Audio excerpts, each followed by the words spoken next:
Hello everyone, good morning. कैसे हैं आप सब? Hope you are doing well. स्वागत है आप सभी का हमारे चैनल में जिसका नाम है साइकोलॉजी बाय। और हमारा पीवाईक्यू सीरीज चल रहा है। हम 2012 से लेकर 2025 तक की जितने भी पीवाईक्यू हैं इंग्लिश और हिंदी दोनों में कवर कर रहे हैं। हमने पार्ट 1 पार्ट 2 कवर कर लिया है। दिस वन इज पार्ट 3 और इसके बाद एक और पार्ट बनेगा पार्ट 4। तो हमारा डेवलपमेंट भी ख़त्म हो जाएगा। इस तरीके से पूरे 9 यूनिट हम ख़त्म कर चुके हैं। तो वीडियो को शुरू करते हैं। क्वेश्चन देखते हैं। क्वेश्चन ये कहता है, क्वेश्चन 1 जो है असर्शन एंड रीजन से है। असर्शन में कहता है कि the body ages as a result of accumulated damage to the system beyond the body ability to repair it. और रीजन क्या कहता है? रीजन ये कहता है कि ageing also involve damage due to the environmental assault on biological system.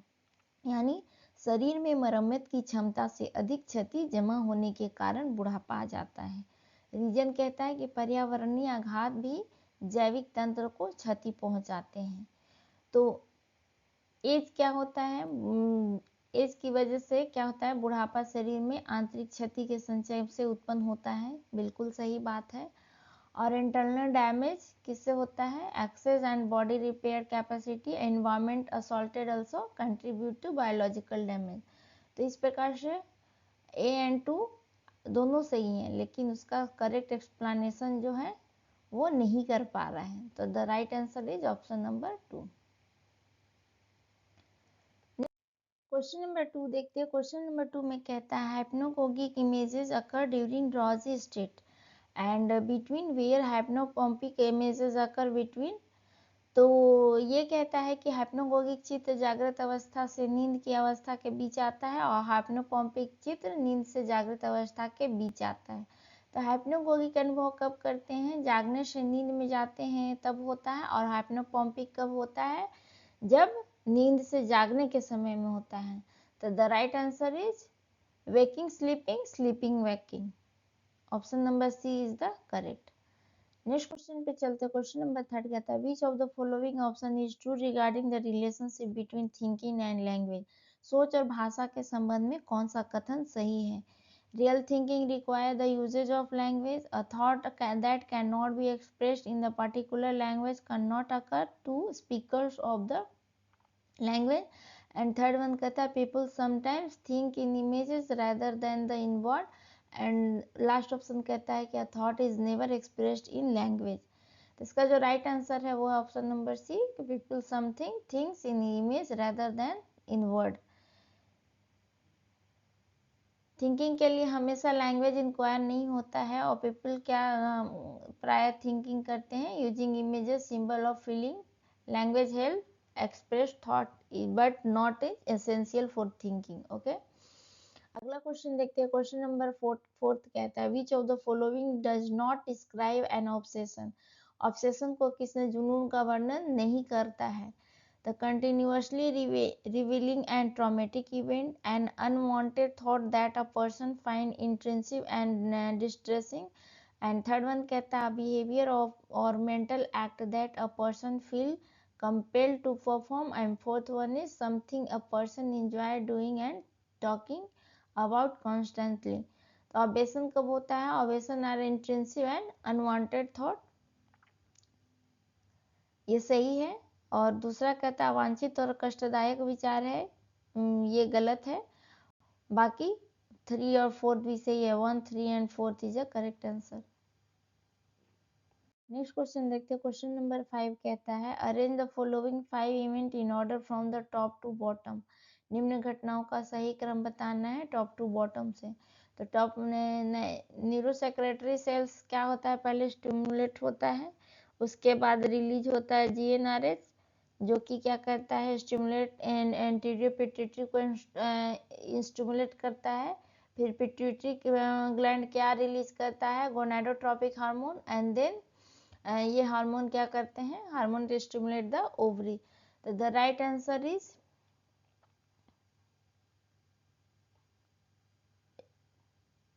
1, 2,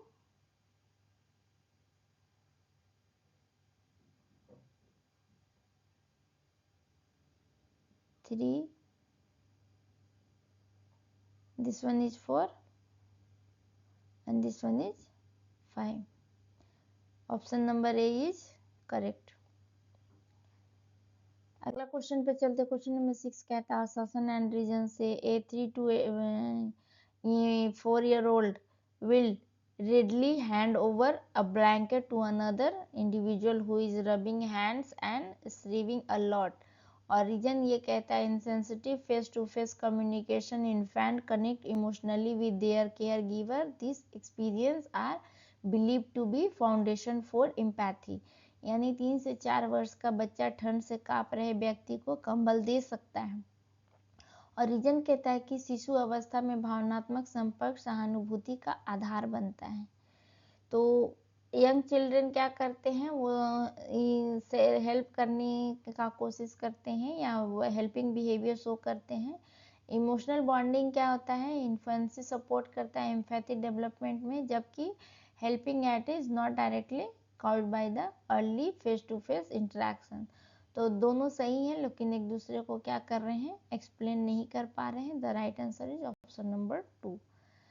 question number 7 कहता है give the sequence of identity formation in adolescence. किशोरावस्था में पहचान निर्माण का सही क्रम क्या होता है। आइडेंटिटी का फॉर्मेशन कब शुरू होता है, वो डिफरेंशिएशन से शुरू होता है।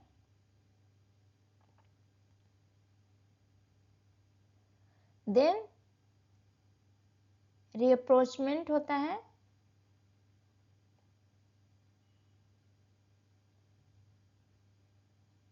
And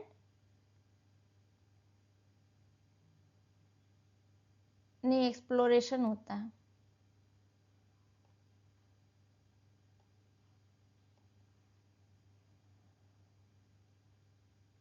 exploration is 2, rapprochement is 3 and consolidation is 4।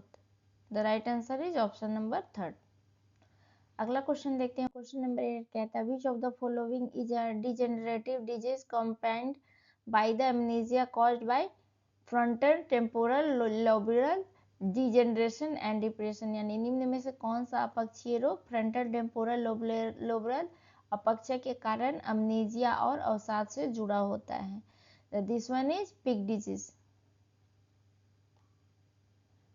Pig disease में क्या होता है, फ्रंटल और टेम्पोरल लोब का अपक्षय से जुड़ा होता है। इसमें मेमोरी लॉस हो के साथ साथ पर्सनालिटी ये भी चेंजेस हो जाता है और डिप्रेशन और इमोशनल चेंजेस भी होते हैं। द इमोशनल डिस्टर्बेंस भी होता है। The right answer is option number 3। Next question देखते हैं। क्वेश्चन नंबर 12 कहता है कि 12-year-old boy showing gradual onset of the uncontrolled limb movement, clumsiness and frequent falling, slurred speech and drooling caused by Huntington या HTT mutation is suffering from। HTT में कब होता है, हंटिंगटन में होता है। हंटिंगटन में क्या होता है कि जो जीन्स होते हैं, HTT जीन्स होते हैं, उसका म्यूटेशन होता है। The right answer is option number 2। Question number 10 कहता है mark impairment in social interaction, repetitive behaviour pattern and poor language skill are characteristic of which disorder. यानी सामाजिक संपर्क में कमी, दोहराना वाला व्यवहार और कमजोर भाषा कौशल किस विकार में पाए जाते हैं। ऑटिज्म में obsession compulsive disorder, catatonic schizophrenia and apraxia. तो ये जो है वो ऑटिज्म का ये दिया हुआ option number 1 is the correct. Autism में क्या होता है, सीवियर डिफिसिट इन सोशल इंटरेक्शन, व्यक्ति लोगों से इंटरेक्ट नहीं कर पाता है और रिपीटेटिव बिहेवियर करता है। लैंग्वेज डेवलपमेंट भी डिले होता है और ये फीचर किसके साथ होता है, ऑटिज्म स्पेक्ट्रम डिसऑर्डर में होता है। अगला क्वेश्चन देखते हैं। क्वेश्चन नंबर 11 कहता है what is a toddler experience who is occupied with pointing at things and asking what they are. तो this one is naming explosion, जैसे फैन, टेबल, चेयर जो बच्चे बोलते हैं ना, दिस वन इज ये वही चीज बता रहा है। क्वेश्चन नंबर 12 कहता है मैच द फॉलोइंग से है concept and description. Cerebral parcel कब होता है? Cerebral parcel affect muscle movement and posture. तो ए का क्या हो जाएगा? ए का जो होगा आपका 1 नहीं, ए का जो, हाँ, rare genetic disorder causing amino acid ब्लूड।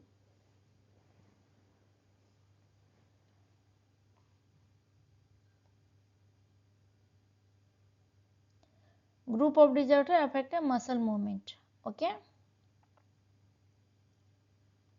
And B कहता है फिनाइलकीटोन्यूरिया। फिनाइलकीटोन्यूरिया कब होता है? जब व्यक्ति क्या करता है, ये नहीं कर पाता है आपका रेयर जेनेटिक डिसऑर्डर का जो अमीनो एसिड बिल्डअप। तो बी का हो गया आपका 3rd। एंड डाउन सिंड्रोम कब होता है? डाउन सिंड्रोम होता है आपका most common genetic causal intellectual developability और हंटिंगटन में heredity condition causing neural degeneration. The right answer is option number 3rd।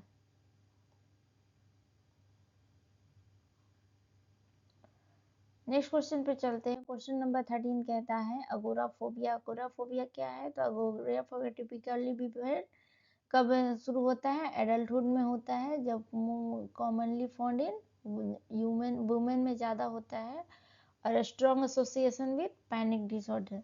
The right answer is 1, 2 and 5। अगला क्वेश्चन देखते हैं। क्वेश्चन नंबर 14 कहता है which of the following and new disorder have been introduced in DSM-5। DSM-5 में नए disorder क्या क्या add हुए हैं? तो pre menstrual dysphoric disorder, mild neurocognitive disorder and disruptive mood disorder. The right answer is A, B, C are correct and D is incorrect। Road rage behaviour disorder इस type का कुछ add नहीं किया गया है। क्वेश्चन नंबर 15 है assertion and डिसेंस से। Assertion में ये कहता है कि for extraversion monozygotic twins correlated more than dizygotic twins, यानी बहिर्मुखता में एकांगी जुड़वा में सहसंबंध दिवंगित जुड़वा से अधिक होता है। रीजन ये कहता है कि बहिर्मुखता का आनुवांशिकता आधार होता है। तो मोनोजाइगोटिक ट्विंस क्या होते हैं? जो दोनों एक ही जीन्स को शेयर करते हैं, वो हाईली कोरिलेटेड होते हैं। किससे? Indicate genetic influence. जबकि एक्स्ट्रावर्जन क्या करता है? स्ट्रॉन्ग हेरिटेबिलिटी शो करता है। The genetic explain the twin similarity, both are true and the R is the correct explanation. Next question देखते हैं। क्वेश्चन नंबर 16 कहता है असर्शन एंड रीजन से। असर्शन में ये कहता है pre operational child is incapable of performing operation. And reason कहता है कि pre operational child cannot mentally rearrange a sequence of event into the reverse order. तो प्री ऑपरेशनल चाइल्ड क्या करते हैं? उनमें लॉजिकल थिंकिंग नहीं होता है, वो मेंटली रिवर्स एक्शन नहीं कर सकते हैं। तो लेकिन ये प्री ऑपरेशनल चाइल्ड में क्या होता है? उन्हें लिमिटेड ऑपरेशनल थिंकिंग होता है।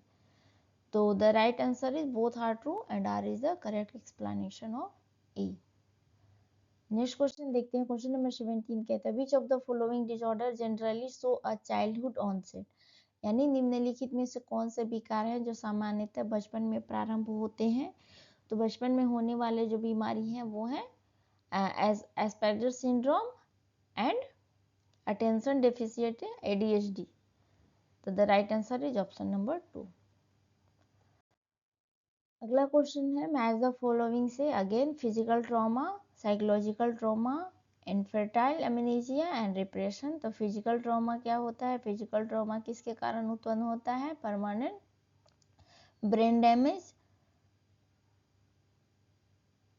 ए का हो गया आपका permanent amnesia due to brain damage.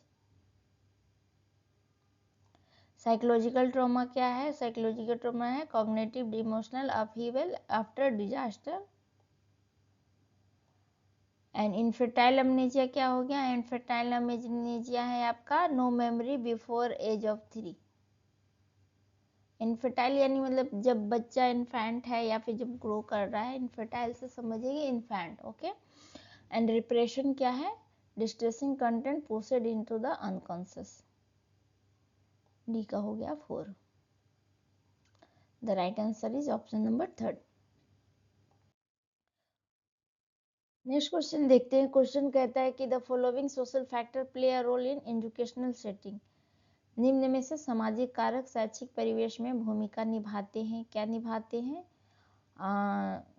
Cooperation, competition, peer influencing या रोल मॉडलिंग, चारों ही होंगे। All of the above is the correct answer.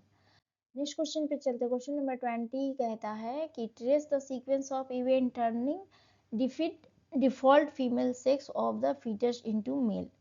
यानी कि भ्रूण के डिफॉल्ट स्त्री लिंग को पुरुष में बदलने की घटनाओं का क्रम बतलाइए। तो पहले क्या होता है? Presence of Y chromosome initial, male differentiation,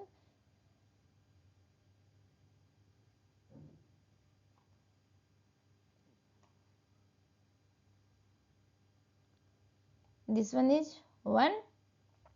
फिर SRY gene produce SRY protein और Mullerian inhibit hormone defeminise the foetus, this one is नहीं।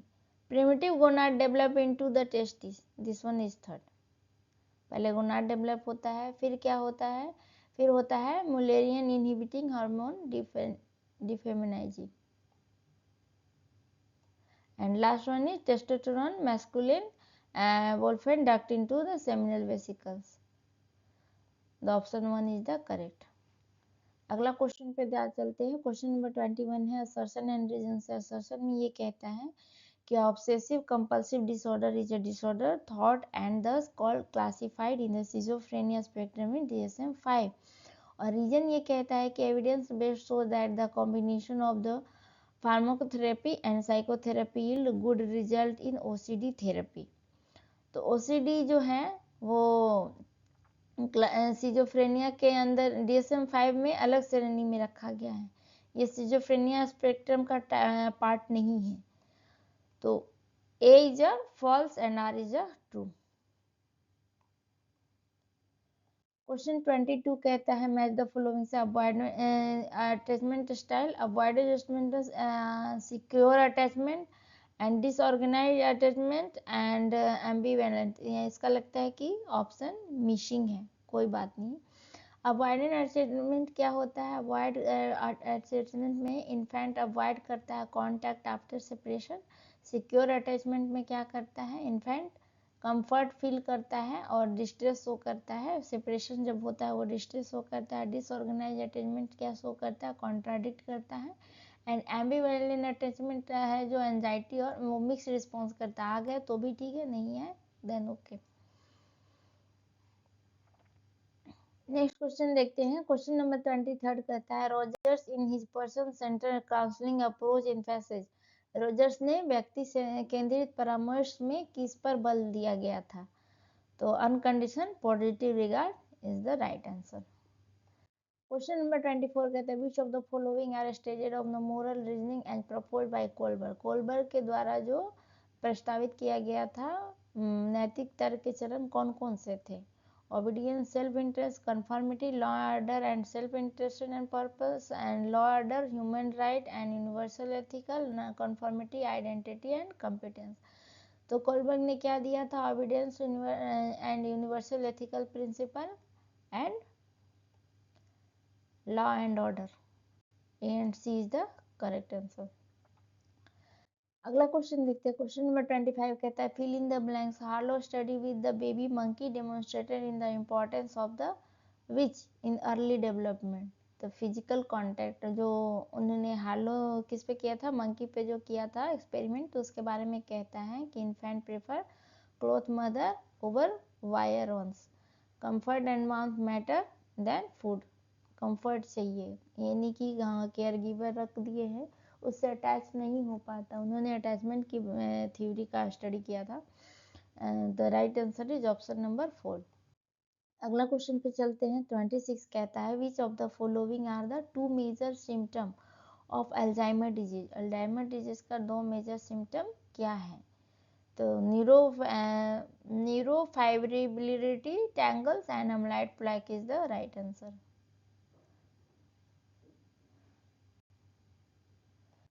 क्वेश्चन नंबर 27 कहता है the core emphasis of the development psychology is represented by which pair, यानी विकासात्मक मनोविज्ञान का मुख्य केंद्र किस युग्म द्वारा दर्शाया जाता है। तो विकासात्मक मनोविज्ञान किस पे ये करता है, सामान्य एवं व्यक्तिगत विकास का अध्ययन करता है और ये स्थिरता और परिवर्तन दोनों पर ध्यान देता है।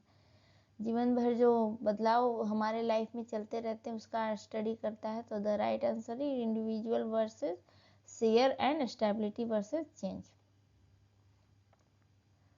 क्वेश्चन नंबर 28 कहता है confrontation in gestalt therapy involve, gestalt therapy में जो कन्फ्रंटेशन है उसका क्या अर्थ होता है। तो गेस्टाल्ट ने किस पे फोकस किया था, what and how question increase self awareness. Okay, the right answer is what and how.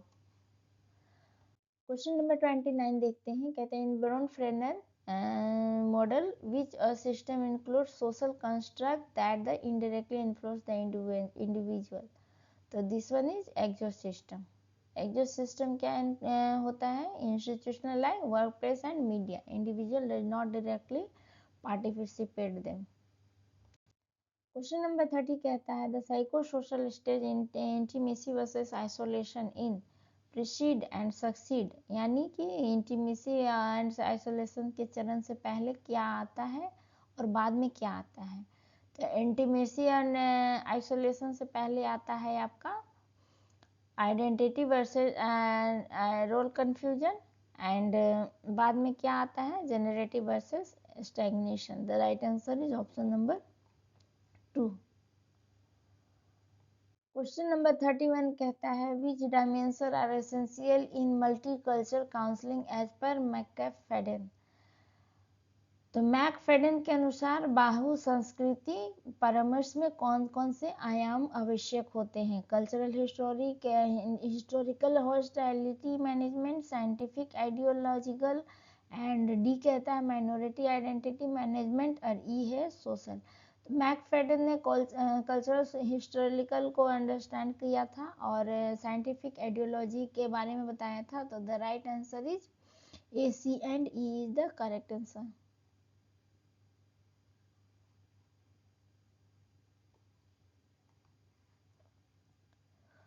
Question number 32 कहता है in Ellis cognitive therapy arrange the sequence after the activated event. Ellis का जो model था उन्होंने क्या दिया था कि follow belief identification first,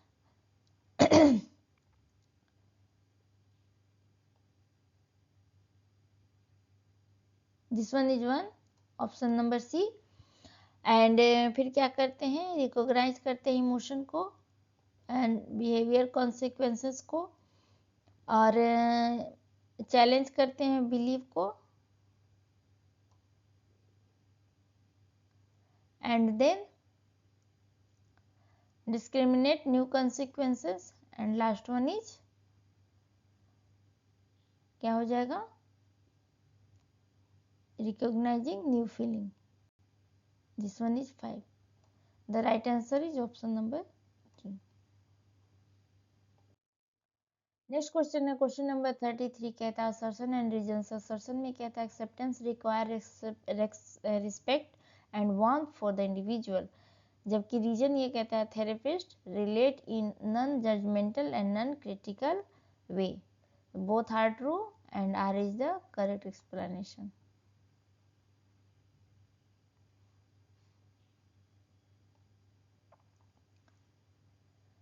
question number 34 कहता है most appropriate initial questioning in anger management is, यानी क्रोध प्रबंधन में प्रारंभिक प्रश्न क्या होना चाहिए।